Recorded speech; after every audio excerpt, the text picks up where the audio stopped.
भारतीय इतिहास के 5 विवादित राजा जिन्हें गद्दार कहा गया। दोस्तों, भारतीय इतिहास में जहां एक और वीर योद्धाओं और बलिदानों की कहानियां हैं, वहीं कुछ ऐसे राजाओं का भी जिक्र मिलता है जिन्हें इतिहास में गद्दार या धोखेबाज कहकर याद किया जाता है। लेकिन ये भी सच है कि इतिहास सिर्फ घटनाएं नहीं होता, बल्कि राजनीति, परिस्थितियां और अलग अलग पक्षों की व्याख्या भी होती है। फिर भी जनमानस में कुछ नाम ऐसे हैं जिन पर गद्दारी का आरोप हमेशा से लगा।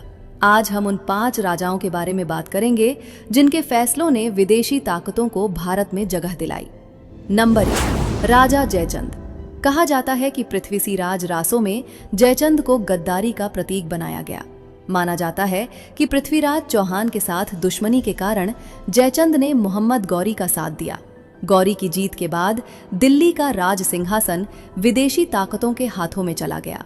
हालांकि कुछ इतिहासकार कहते हैं कि ये पूरी कहानी साहित्य और लोक कथाओं से प्रभावित है, लेकिन जनता की नजर में जयचंद आज भी विश्वासघात का दूसरा नाम माना जाता है। नंबर 2, राजा मानसिंह। राजपूताना की कहानियों में महाराणा प्रताप सबसे बड़े स्वतंत्रता प्रतीक माने जाते हैं। उसी दौर में राजा मानसिंह मुगल सेनापति बने और अकबर का साथ दिया। इतिहास में माना गया कि ये प्रताप के खिलाफ एक तरह की राजनीतिक गद्दारी थी। हालांकि कई ऐतिहासिक स्रोत कहते हैं कि मानसिंह ने राजपूत साम्राज्य को सुरक्षित रखने के लिए कूटनीति अपनाई, पर फिर भी आम धारणा में ये नाम गद्दारी से जोड़ा जाता रहा है।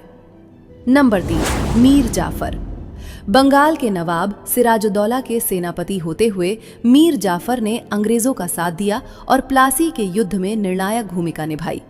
इस युद्ध के बाद अंग्रेजी सत्ता की शुरुआत हुई और उसी समय से मीर जाफर को नमक हराम कहा जाने लगा। ये भारतीय इतिहास की सबसे चर्चित और सबसे काली गद्दार घटनाओं में माना जाता है।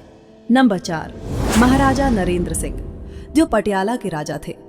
1857 की पहली आजादी की लड़ाई में जब अंग्रेजों के खिलाफ देश भर में विद्रोह हो रहा था, तब पटियाला के महाराजा नरेंद्र सिंह ने ब्रिटिश सरकार का साथ दिया। हथियार और सैन्य सहायता देकर उन्होंने अंग्रेजों की पकड़ मजबूत करने में भूमिका निभाई। इसलिए उन्हें स्वतंत्रता आंदोलन की दृष्टि से एक नकारात्मक किरदार माना जाता है। नंबर 5, राजा आम्भी। झेलम क्षेत्र के राजा आम्भी को पोरस से ईर्ष्या थी। जब सिकंदर भारत आया तो आम्भी ने बिना लड़े ही उसकी अधीनता स्वीकार कर ली। राजा आम्भी ने पोरस के खिलाफ सिकंदर का साथ दिया और युद्ध में गद्दारी की।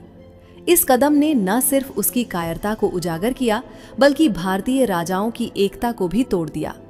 दोस्तों, इतिहास सिर्फ राजा रजवाड़ों की कहानियां नहीं, बल्कि निर्णयों का परिणाम है। कभी कभी निजी राजनीति पूरी सभ्यता का भविष्य बदल देती है।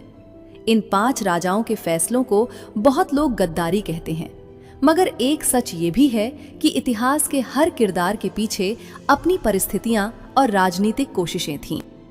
तो सवाल ये है, क्या ये सच में गद्दार थे या अपने दौर में रणनीतिक खिलाड़ी? कमेंट्स में अपनी राय जरूर लिखें। मिलते हैं अगली वीडियो में। धन्यवाद।